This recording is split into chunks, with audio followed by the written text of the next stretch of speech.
भौजी ए भौजी का हो जौन तोहर शादी में गईल रही हाँ अब मड़वा पर जो गाड़ी देत रहे के वो तोर बहिन ना तो जेसीबी के मशीन रहे। अरे बा अब बड़ी कोड़ कोड़ के गाली देले बिया ओकर चेहरा हमारा आँखी से उतरत नहीं के। अच्छा ए भौजी का अब तू ही कोनो उपाय लगावा। अरे मोट रहे ना तनी सा छोट रहे। अरे करियठी का ना उ तो गोर रहे। अच्छा नटुरी ना उ तो चटुरी रहे, चाट खात रहे।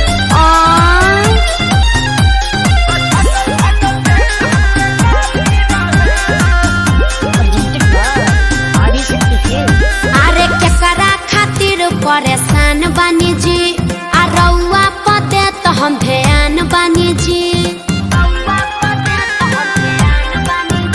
अरे केकरा खातिर परेशान बानी जी आ रउआ पते तो हम ध्यान बानी जी।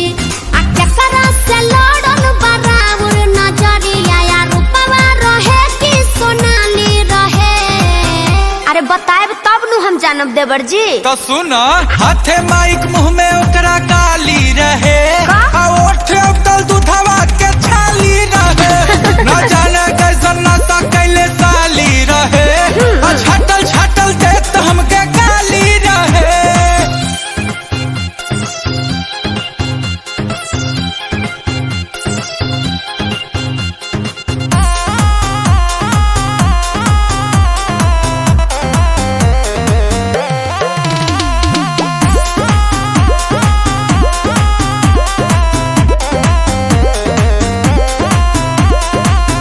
कैसनो करहुलिया रहे लागता कि जुलिया रहे।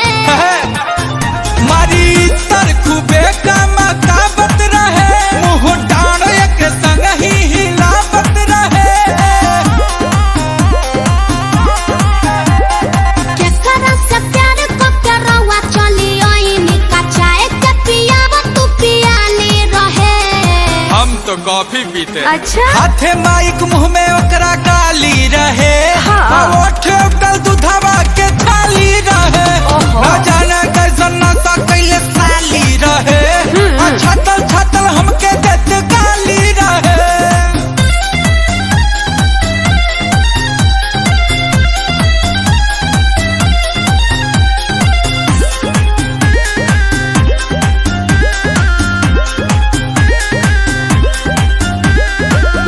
पता लगा बतानी रउआ के बता बतानी।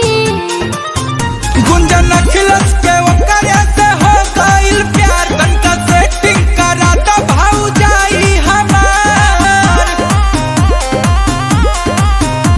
लभेर ले काऊ ओठलाली रहे काके सब कर्म करी के जाली रहे। अरे धाल लुए भौजी रुको ना कुछ सोचा तनी। सोच हाथे माइक मुंह में ओकरा गाली रहे हाँ ओठ उतल दूधवा के छाली रहे। हाँ। आ बटका पी के देत सबके गाली रहे। मयो गे मयो। आ माई कसम बड़ी उपवाली रहे।